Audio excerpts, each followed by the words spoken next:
오늘은 빌립보서 2장 1절에서 11절 말씀을 통해 나는 그리스도의 마음을 가진 성도인가에 대해서 함께 나누도록 하겠습니다. 예수님께서 부활하시고 부활의 증인들은 흩어져서 그리스도의 복음을 전하기 시작했습니다. 그리스도의 복음은 세상에 전파되었고 또 그들 중심으로 교회는 세워졌습니다. 그리고 그리스도를 믿는 사람들이 함께 모여 예배하고 서로가 서로를 돌보면서 예수 그리스도께서 다시 오심을 기다렸습니다. 그런데 이 땅에서 교회는 완전하지 못하였기 때문에 여러 가지 어려움들이 있었습니다.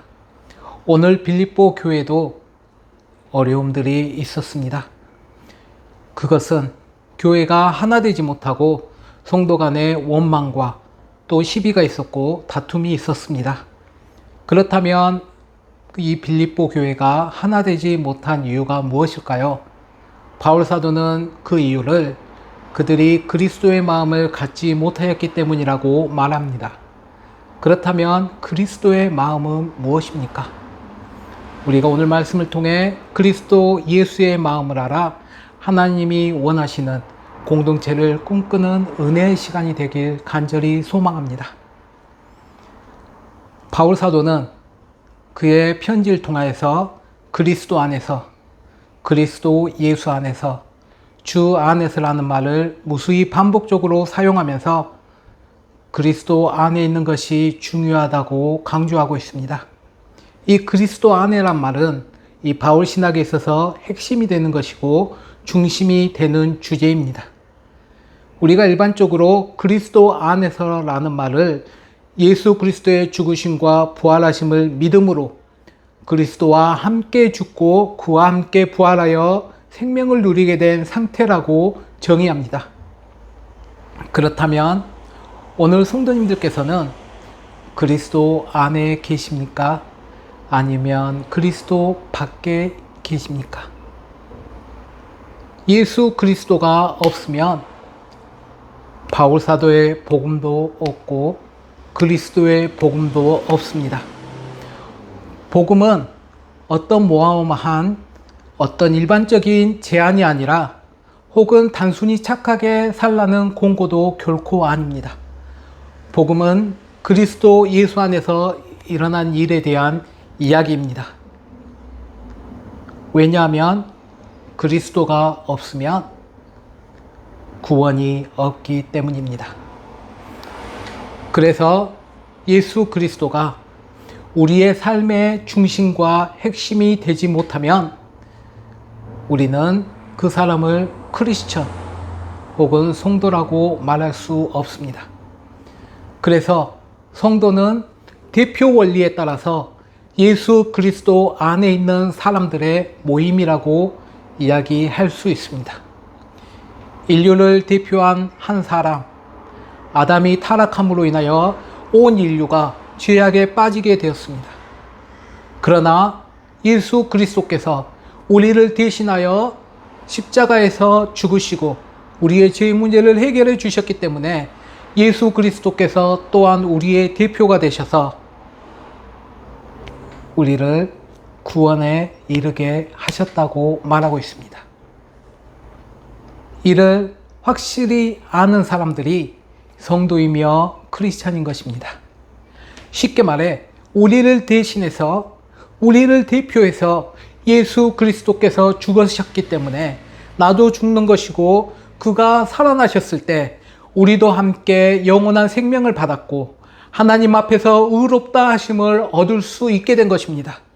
그래서 우리는 그리스도 안에서 대표 원리에 따라 예수 그리스도와 함께 연합된 것입니다. 그래서 성도는 생명 대신 예수 그리스도와의 연합을 한 사람이라고 말할 수 있습니다. 요한복음 15장 말씀을 보면 그리스도와 나 사이의 신비한 연합에 대해서 말해줍니다. 그리스도의 생명이 내 안에 있고 내가 그리스도 안에 거하게 된다는 것입니다. 그래서 바울 사도는 교회는 그리스도의 몸이요 지체는 각 부분이라고 고린도전서 12장 7절에 말씀하고 있습니다. 그리스도가 머리시고 우리는 몸이 되는 것입니다. 그래서 살아있는 유기체이자 연합체로 그 안에 하나가 되는 것입니다. 그리고 우리는 또한 포도나무와 포도나무의 가지처럼 우리가 포도나무이신 예수 그리스도께 생명력을 받고 그 생명력이 포도나무이신 예수님께로부터 흘러 들어오게 되는 것입니다. 이처럼 그리스도와 신비한 생명의 연합을 이루는 자가 바로 예수 그리스도 안에 있는 성도라고 말할 수 있는 것입니다. 사도 바울은 예수님을 만나고 주님을 구주로 고백하며 그에게 순종하였기에 그는 예수 그리스도의 마음을 알 수 있었습니다. 우리도 오랜 시간을 두고 교제하며 그 사람을 더욱더 알아갈 때 우리는 상대방의 마음을 알 수 있습니다. 여기서 중요한 것은 그 사람에게 우리가 마음을 열고 다가간다는 것입니다. 어떻습니까? 부부 사이에서도 오랜 시간 함께 보냈지만 이런 이야기들을 자주 하게 됩니다. 당신은 내 마음도 몰라요. 우리와 함께 하고 있는 아내나 남편의 마음을 얼마나 알고 있습니까? 또 우리 뱃속에 낳았던 우리 자녀들의 마음을 얼마나 알고 있습니까? 우리는 아내나 배우자, 자녀들 혹은 친구들, 다른 사람들의 마음을 안다고 생각하지만 우리가 생각했던 것보다 모를 수가 있습니다. 우리가 신앙생활하면서 우리가 예수 그리스도의 마음을 안다고 하지만 그 예수 그리스도의 마음을 알지 못할 때가 너무나도 많습니다. 사도 바울은 오늘 본문 1절을 통해서 권면과 위로와 교제와 긍휼과 자비는 그리스도로 한 몸 된 성도들이 갖춰야 할 중요한 요소이자 이것들이 하나만 부족해도 그리스도 안에서 온전히 함께할 수 없다고 이야기하고 있습니다. 우리는 그리스도 안에서 진심으로 다른 사람을 위하고 마음으로 다른 사람에게 충고하고 조언해 주면서 권면하지만 또 만나서 친분을 나누고 교제를 하고 또 누군가에게 도와주면 긍휼과 자비가 됩니다. 그러나 그리스도 예수 안에 있지 못하면 이것은 아무리 신앙이라는 명분을 더 씌운다고 하여도 이 모든 것들이 다 믿음의 행위가 될 수 없는 것입니다. 믿음으로 권면하고 심지어 사랑을 하더라도 우리가 예수 그리스도 안에 있지 아니하면 오히려 문제가 생기고 갈등이 생길 수밖에 없다는 것입니다. 그러나 그리스도 예수 안에서 진정한 교제는 다른 사람의 잘못을, 부족함을 서로 채워주며 긍휼한 마음과 자비의 마음으로 서로를 품어주는 것을 말합니다. 왜냐하면 이것이 성도의 마음이자 그리스도의 마음이기 때문입니다. 우리는 팔복에 대해 나누면서 결국 하나님의 복을 누리는 자는 그리스도 예수의 성품을 닮아가는 사람이라고 말하였습니다. 그래서 그리스도 안에 있는 성도는 그 그리스도의 성품으로 서로를 사랑하고 섬겨주며 용서하고 베풀어 줌을 통하여 더욱더 예수 그리스도를 닮아갈 수 있게 되는 것입니다. 그래서 오늘 바울 사도는 빌립보 교회 성도들에게 마음을 같이하여 한 사랑을 가지고 뜻을 합하여 한 마음을 가지라고 말하고 있는 것입니다. 그럼 그리스도의 마음은 무엇입니까? 그리스도의 마음은 먼저 겸손입니다. 겸손은 다툼이나 허용으로 하지 않고 자기보다 다른 사람, 남을 낮게 여기는 것입니다. 다툼의 성경적 의미는 이기주의나 혹은 자기 중심적인 생각이나 행동을 말합니다. 그리고 허영은 내용이 없는 영광, 즉 아무것도 되지 않았는데도 무엇이 된 것처럼 생각하고 착각하면서 행동하는 것을 말합니다. 쉽게 말해 사람이 자기의 노력이나 자기의 소유로 무엇이 될 수 있다고 생각해서 나오는 그런 행동들과 말들을 말합니다. 때로는 우리가 예수 그리스도께서 대속 제물이 되어서 십자가에 달려 죽으심으로 우리가 하나님의 자녀가 되고 우리는 하나님의 은총을 입은 자들이 되었는데 마치 자신의 노력과 자질로 된 것처럼 생각할 때가 많다는 것입니다. 우리가 이런 마음을 가지게 되면 우리는 다른 사람보다 내가 더 낫다고 생각합니다. 그러나 오늘 본문은 다른 사람을 나보다 더 낫다고 생각하는 것을 말합니다. 혹시 성도님들 중에 제가 다른 사람을 낮게 여겨야 한다고 말하면서 다른 사람을 더욱더 낮게 여겨야 한다고 이해하는 분은 한 분도 없을 것이라고 생각합니다. 다시 한번 말씀드리는데 다른 사람을 낮게 여기는 것을 말하는 것이 결코 아닙니다. 다른 사람을 나보다 더 낮게 여기고 나는 더 낮아지는 상대방을 높여주는 것을 말합니다. 결코 헷갈려서는 안 될 것입니다. 이것이 겸손의 마음입니다. 이렇게 다툼과 허영이 있으면 그 마음이 서로에게 있는 것이 아니라 자기 자신에게 있기 때문에 결코 한 마음이 될 수 없습니다. 그리고 두 번째는 기쁨을 통해 다른 사람의 일을 나의 일처럼 돌보는 데서 오는 기쁨의 충만함입니다. 그런데 4절 말씀을 보면 먼저 자기 자신을 돌보아야 한다고 말하고 있습니다. 여기서 돌보다는 말은 자신을 살핀다, 보살핀다 라는 의미보다는 자기 자신을 돌아보고 관찰하고 감시하여 자신의 행동과 자신의 어떤 내면의 동기들을 다시 한번 생각해 보는 것을 이야기합니다. 그래서 자기 자신의 행동과 그 내면을 우리는 먼저 돌아보아야 할 것입니다. 그래서 자신의 행동과 그 마음이 내 자신에게 이익이 있다고 생각하거나 관심을 가지게 된다면 우리는 그것들을 경계해야 할 것입니다. 그런데 우리 자신에게 관심을 가지고 우리를 돌보는 것은 어쩌면 너무나도 자연스러운 일일 것입니다. 우리가 다른 사람을 판단하거나 비판하는 것은 쉽지만 자기 자신을 먼저 돌아보는 것은 쉽지 않습니다. 다른 사람의 눈에 티는 보여도 자기 자신의 눈에 들보는 보지 못한 것과 같기 때문입니다. 그래서 사도 바울은 각각 자신의 신앙생활에 다툼과 허영이 그 숨은 동기가 되지 않고 있는지 자신의 삶을 뒤돌아보고 그로 인하여 상처받거나 아픔을 받는 성도가 있는지 돌아보며 서로 돌보아야 한다고 이야기하고 있습니다. 어떤 이는 인간이 할 수 있는 가장 이기적인 행동이 다른 사람을 돕는 것이라고 말하였습니다. 왜냐하면 다른 사람을 도울 때 그 무엇과도 바꿀 수 없는 기쁨이 있기 때문에 그것은 자기 자신에게 향한 기쁨이며 그렇기 때문에 가장 이기적인 행동이라고 말하였던 것을 들은 적이 있습니다.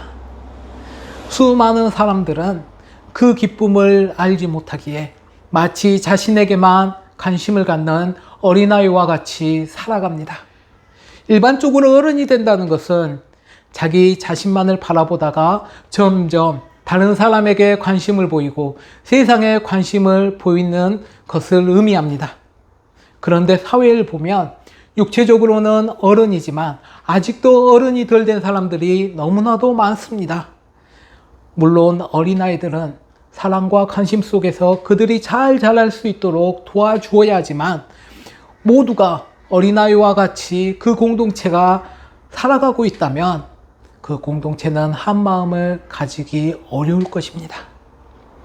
우리는 그렇기 때문에 훈련과 양육을 통해 배우고 익혀 나가야 합니다. 우리의 이전의 삶에서 벗어나 하나님의 자녀로 살아가기 위해서 우리가 그 그리스도의 말씀을 배우며 그리스도의 삶을 배우는 것입니다. 이렇게 다른 사람에게 관심을 가지고 섬기며 도울 때 우리가 예수 그리스도를 닮아가는 삶을 따라서 우리의 삶에는 기쁨이 넘칠 수밖에 없습니다. 예수 그리스도께서는 삶으로 그 그리스도의 마음을 나타내셨습니다. 인간의 마음은 본래 하나님의 마음에 따라 창조되었습니다. 그런데 그 마음에는 하나님과 같이 되고자 하는 그 욕망으로 인하여 하나님의 은혜를 거부하여 타락하게 되었습니다. 혹시 밑빠진 항아리를 생각해 보시기 바랍니다. 그 항아리에 아무리 물을 계속해서 부은다 해도 그 밑빠진 항아리는 채워지지 않을 것입니다. 조금 채워지는 것 같지만 어느 순간에 그 물은 다 새고 말 것입니다. 그 밑빠진 항아리를 무엇으로 채우겠습니까? 그 마음을 무엇으로 채우시겠습니까? 이 마음이란 본래 하나님의 뜻이 임하는 곳이며 하나님의 마음을 담는 곳입니다. 그 외에 어떤 것으로도 채워지는 것이 아니라 오직 하나님의 마음으로 우리 인간의 마음을 채울 수 있는 것입니다. 그러므로 우리가 그리스도의 마음으로 가득할 때 예수 그리스도의 마음과 하나 될 수 있게 되는 것입니다. 그때야 비로소 온전한 겸손과 기쁨을 누릴 수 있습니다. 예수님께서는 하나님이시만 죄인의 몸으로 이 땅에 오셨습니다. 그리고 자신을 비우셨습니다. 자신을 비운다는 것은 예수님께서 하나님으로서 자신이 사용할 수 있는 마땅한 특권을 사용하지 않기로 선택하신 것입니다. 예수님은 천사들을 호의를 받으며 수많은 사람들의 환영 인파 속에서 축복을 받기 위해 이 땅에 오신 것이 결코 아닙니다. 당시 최강대국이었던 로마의 왕으로 오신 것도 아닙니다. 그는 가난한 목수의 아들로 이 땅에 오셔서 말 구유에서 태어나셨습니다. 예수님의 겸손은 죄가 없음에도 불구하고 우리 죄를 위해 십자가에서 자신을 내어주신 겸손입니다. 생명의 근원이 되신 예수님께서 친히 죽음을 맛보신 경험이라는 것입니다. 그것도 가장 흉악한 죄인에게 주어지는 십자가에서 말입니다.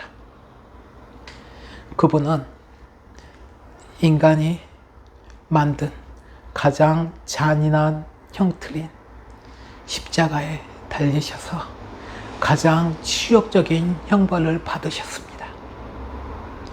죄가 없으신 분이 우리를 위하여 그 십자가에서 죽으셨습니다. 그분은 그러나 살해당한 것이 결코 아닙니다. 스스로 자신의 목숨을 내어주신 것입니다.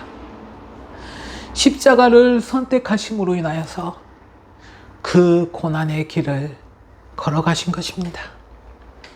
예수님께서 죽으신 것은 가룟 유다가 예수님을 팔았기 때문이 아닙니다. 예수님께서 죽으신 것은 당시 대제사장들과 지도자들이 음모를 꾸몄기 때문이 아닙니다. 빌라도가 예수께 사형 선고를 하였기 때문에 예수님께서 죽은 것이 아니라 그가 선택하셨기 때문입니다. 그분은 하나님으로서 사용할 수 있는 권리를 사용하지 않으시고 십자가에 자신을 희생시킴으로 모든 것을 내어 주었습니다. 이것이 우리가 품어야 할 그리스도의 마음입니다. 예전에 같이 일하는 동료와 일과를 마치고 어디를 방문했다 돌아오는 길이었습니다. 그런데 차에 기름이 떨어졌습니다. 그래서 제 동료는 그 차에 페트롤을 가득 넣었습니다. 그런데 아무리 시동을 걸으려 해도 차가 출발하지 않는 것입니다. 그런데 알고 보니 그 차는 디젤 차였습니다. 우리는 그 차를 바로 워크숍으로 보내서 기름을 빼내고 수리를 받아야 했습니다. 차에는 차에 맞는 기름이나 디젤을 넣어야 합니다. 잘못된 주유를 하거나 혼유를 하면 차가 출발하지 못하거나 차가 망가지게 됩니다. 그런 것처럼 우리의 마음에 잘못된 것으로 채워지거나 예수님과 세상에 그렇게 혼합해서 우리 마음에 채워진다면 우리는 이 땅에서 믿음의 경주를 해나갈 수 없습니다. 그와 반대로 예수님을 따라서 예수님의 삶의 모습들을 본받으면서 예수님처럼 살아간다면 우리는 어떤 어려움이나 어떤 시련이 있다 해도 하나가 되어 복음에 합당한 삶을 살 수 있을 것입니다. 그리스도 예수의 마음으로 그분을 본을 받아 우리도 그렇게 살아가게 되는 것입니다. 우리 안에 있는 이 타락한 본성을 바꾸는 것은 오직 그리스도 예수와 그의 십자가의 복음뿐입니다. 예수 그리스도의 복음은 우리를 구원할 뿐만 아니라 우리를 변화시킵니다. 히브리서 9장 14절 말씀에 보면 흠없는 자기를 하나님께 드린 그리스도의 피가 어찌 너희 양심을 죽은 행실에서 깨끗하지 못하게 하겠느냐 라고 증거합니다. 예수 그리스도의 복음은 우리의 삶을 뿐만 아니라 우리의 행실과 언행도 변화하게 만듭니다. 그렇게 십자가 없는 복음에는 아무런 능력이 없는 것입니다. 그렇기 때문에 우리는 예수 그리스도의 마음을 가져야 합니다. 그저 입술로 예수님을 주님으로 고백하는 것이 아니라 우리의 삶으로 주님을 고백해야 합니다. 우리의 목에 혹은 귀에 우리의 손가락에 십자가를 지녔다고 해서 우리가 예수 그리스도의 십자가를 가지는 것은 결코 아닙니다. 우리는 그 주님의 십자가를 우리의 마음에 새겨야 합니다. 어느 공동체나 마찬가지로 내 이익만 챙기려고 하다 보면 우리는 결코 그리스도의 마음을 갖지 못하고 하나 되는 공동체를 이루어 나가지 못하게 될 것입니다.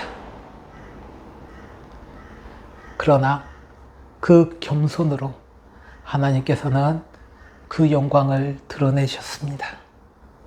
예수님의 낮아지심으로 그 죽음으로 예수님의 낮아지심은 죽음으로 끝나지 않았습니다. 하나님께서 예수님을 지극히 높여 모든 이름 위에 뛰어나게 하시고 하늘에 있는 자들과 땅에 있는 자들과 땅 아래에 있는 모든 자들 위에 높여주시고 예수를 주라 시인하게 하셨습니다. 사도 바울은 분명하게 예수님께서 가장 낮아지는 것을 통하여 가장 높여주셨음을 증거하고 있습니다. 이제는 우리의 눈을 열어서 십자가를 바라보아야 할 것입니다. 우리 주님을 바라보며 소망하시길 바랍니다. 가장 높으신 주님께서 십자가로 가장 낮아지셨습니다. 그러나 하나님께서는 그를 지극히 높여주셨습니다. 예수님께서 스스로 높여지신 것이 아니라 스스로 낮추셨기에 하나님께서 그를 지극히 높여주신 것입니다. 예수님께서는 인간의 가장 치욕스러운 방법으로 죽으셨지만 하나님께서는 그를 가장 높은 자리로 세우셨습니다. 그래서 모든 이름보다 뛰어난 이름으로 부르게 하시고 모든 입으로 예수 그리스도를 주라 시인하게 하시면서 하나님께 영광 돌리게 하셨습니다. 이것은 예수님이 자기를 비우고 사람들을 섬기며 십자가에 자기 목숨을 내어주기까지 낮아지신 그분의 결과인 것입니다. 그래서 우리가 그분의 마음을, 예수 그리스도의 마음을 품고 그 말씀에 순종함으로 더욱더 낮아지고 겸손하며 다른 사람을 섬기며 하나가 된다면 주님께서 기뻐하시는 교회로 하나님께 영광 돌릴 수 있을 것입니다. 또 이것은 우리 그를 믿는 성도들에게 예수 그리스도를 높여주셨던 것 같이 우리를 높여주시겠다는 약속의 말씀이기도 합니다. 에베소서 2장 6절 말씀에 보면 그리스도 예수 안에서 함께 하늘에 앉히셨다고 증거하고 있는 것입니다. 그러니 이것은 죽음과 사망을 두려워하는 우리에게 주시는 약속이 되는 것입니다. 나보다 남을 낮게 여기려고 할 때 우리는 우리의 낮아짐을 두려워할 수 있습니다. 그러나 예수께서는 대적자들에게 모욕을 당하시고 우겨쌈을 당하시고 죽으시기까지 그렇게 짓밟히셨지만 그는 결코 망하지 않았습니다. 오히려 낮아짐으로 만유의 구주가 되셨습니다. 그래서 우리가 만일 예수 그리스도와 함께 하늘에 앉혀진다면 우리는 또한 이 과정들을 통과해야 할 것입니다. 예수 그리스도의 겸손한 마음 없이는 그와 함께 높여질 수 없을 것입니다. 사도 바울이 말했던 것처럼 그리스도 예수의 마음을 품는 것, 그것은 바로 그와 함께 죽는 것입니다. 말씀 맺도록 하겠습니다. 예수님께서도 누구든지 나를 따르려거든 자기를 부인하고 자기 십자가를 지고 나를 따르라고 말씀하셨습니다. 결국 우리가 한 마음으로 한 뜻으로 한 마음을 품는 것은 하나님께서 내놓으시고 자신을 내려놓고 그리스도 예수와 함께 죽는 것을 말합니다. 다른 방법이 없습니다. 죽기까지 낮아지신 그리스도 예수의 마음을 품는 것이 우리가 하나 되고 고난 안에서도, 고난 가운데서도 기쁨과 평안을 누리는 길이 될 것입니다. 우리가 예수의 마음을 품어 그 기쁨과 평안을 누리는 예수 그리스도와 연합한 저와 성도님들 되기를 간절히 축원합니다. 제가 함께 기도하시겠습니다. 주 하나님, 저희의 삶을 돌아보며 저희가 과연 그리스도의 마음을 가진 주님의 성도인가, 주님의 자녀인가 생각해 봅니다. 그러나 여전히 저희는 저희 삶의 중심에 저희를 두며 저희가 하고 싶은 대로, 저희가 원하는 대로 살려고 할 때가 너무나도 많았음을 고백합니다. 주 하나님, 이제는 저희가 그리스도의 마음을 알아 겸손한 마음으로 주님 앞에 나아가길 간절히 소망하며 기도합니다. 아버지 하나님, 하나님의 영광을 취하지 아니하며 하나님이심에도 불구하고 가장 천한 인간의 몸을 입고 가장 흉악한 십자가에서 죽으심을 통하여서 보여주셨던 그 사랑과 부활하심을 통하여 저에게 허락하여 주신 그 새 생명의 소망을 가지고 이제는 저희가 이 땅에서 두려워하지 아니하고 더욱더 겸손한 모습으로 살아갈 수 있는 힘과 능력을 허락하여 주시옵소서. 주 하나님, 저희 성도님들 또 신앙생활하면서 너무나도 어렵고 힘든 상황 가운데 있습니다. 주 하나님, 저희가 돌아보건대 어디서도 희망과 소망을 찾기가 너무도 어려울 때임을 고백합니다. 그러나 주 하나님, 이제는 저희가 복음의 능력으로 말미암아 또다시 일어서게 하여 주시고 저희 한 사람 한 사람이 더욱더 예수 그리스도를 바라보며 살아가는 은혜가 나타나길 간절히 기도하며 소망합니다. 아버지 하나님, 그 모든 것이 하나님의 능력이며 하나님으로부터 왔음을 고백하며 그 하나님의 선하심과 인자하심을 인정하며 저희가 그 예수 그리스도를 따라 살아가는 저희들 될 수 있도록 저희의 삶을 붙들어 주시옵소서. 아버지 하나님, 교회적으로 어려운 가운데 있습니다. 저희가 더욱더 예수 그리스도의 마음을 바라보며 저희가 가지고 또 자기 자신을 돌아보면서 다른 성도님들, 또 어려운 상황 가운데 있는 다른 분들을 저희가 또 생각하며 또 그들에게 그리스도의 사랑을 나누기 원합니다. 아버지 하나님, 먼저 저희에게 넘치는 은혜와 사랑 허락하여 주시고 삶의 자리에서 주 하나님께서 축복하여 주셔서 주님의 영광 드러나는 저희 성도님들 될 수 있도록 그 삶을 주장하여 주시옵소서. 이 모든 말씀 살아계신 예수 그리스도 이름으로 기도합니다. 아멘.